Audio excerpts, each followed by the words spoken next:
नमस्कार, स्वागत है आप सभी का। मैं हूं आपके साथ लोकेंद्र त्यागी। पश्चिम बंगाल की सियासी बिसात पर चाले अब शह और मात के निर्णायक मोड़ पर पहुंच चुकी है। एक तरफ भारतीय जनता पार्टी ने 16 मार्च को अपने 144 उम्मीदवारों के नामों का ऐलान कर चुनावी बिगुल फूंका, तो वहीं उसके अगले ही दिन तृणमूल कांग्रेस प्रमुख और मुख्यमंत्री ममता बनर्जी ने भी अपने सभी सियासी मोहरे मैदान में उतार दी।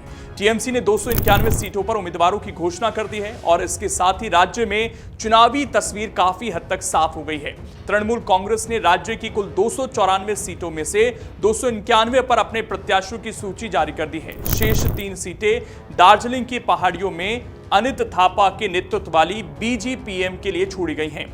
लेकिन इस पूरी सूची में जिस एक नाम और सीट पर पूरे देश की नजरें टिकी थी वो है भवानीपुर। मुख्यमंत्री ममता बनर्जी ने स्पष्ट कर दिया है कि वो अपनी पारंपरिक सीट भवानीपुर से ही हुंकार भरेंगी।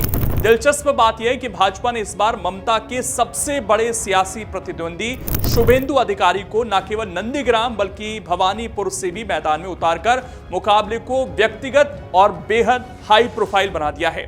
भवानीपुर का यह रण इस बार ऐतिहासिक होने जा रहा है। फ्लैशबैक में जाएं तो पिछले चुनाव में शुभेंदु अधिकारी ने नंदीग्राम में ममता बनर्जी को बेहद कड़े मुकाबले में करीब 2000 वोटों से शिकस्त दी थी। उस हार की टीस और इस बार अपने ही गढ़ भवानीपुर में शुभेंदु की चुनौती ने बंगाल की राजनीति को उबाल पर ला दिया है। भाजपा ने शुभेंदु को 2 सीट नंदीग्राम और भवानीपुर से उतारकर ममता बनर्जी को उनके ही घर में घेरने का जो दांव खेला है वो या तो मास्टर स्ट्रोक साबित होगा या फिर ममता की सहानुभूति की लहर में बह जाएगा। कालीघाट स्थित अपने आवास से हुंकार भरते हुए ममता बनर्जी ने आत्मविश्वास के साथ दावा किया कि 2026 के इन चुनावों में टीएमसी 226 से ज्यादा सीट जीतकर सत्ता में वापसी करेंगे। हालांकि इस दौरान उनका रुख निर्वाचन आयोग के प्रति बेहद कड़ा रहा। ममता ने आयोग की निष्पक्षता पर सवाल उठाते हुए आरोप लगाया कि दिल्ली के इशारे पर बंगाल में सुपर इमरजेंसी जैसे हालात पैदा कर दिए गए हैं। उन्होंने मुख्य सचिव से लेकर पुलिस आयुक्त तक के तबादलों को भाजपा की चुनावी रणनीति का हिस्सा बताया और सीधे तौर पर चुनौती दी कि अगर चुनाव आयोग को यही करना है तो उन्हें सीधे भाजपा के मंच से प्रचार करना चाहिए। ममता बनर्जी ने अपनी सूची में अनुभव और नए जोश का संतुलन बनाने की कोशिश की है।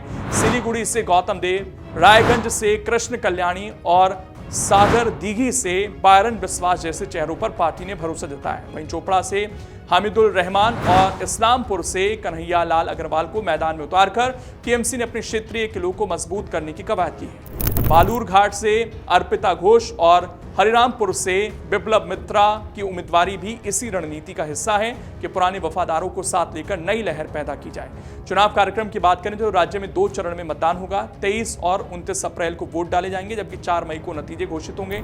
इन तारीखों के साथ ही अब सभी राजनीतिक दल पूरी ताकत झोंकने की तैयारी में जुट गए हैं। कुल मिलाकर बंगाल का चुनाव इस बार बेहद दिलचस्प और कांटे का होने जा रहा है। भवानीपुर जैसी सीटों पर सीधा टकराव, पुराने राजनीतिक हिसाब किताब और नए दांव पेच, इन सब के बीच जनता किसे सत्ता की चाबी सौंपती है, इसका फैसला अब आने वाले दिनों में होगा।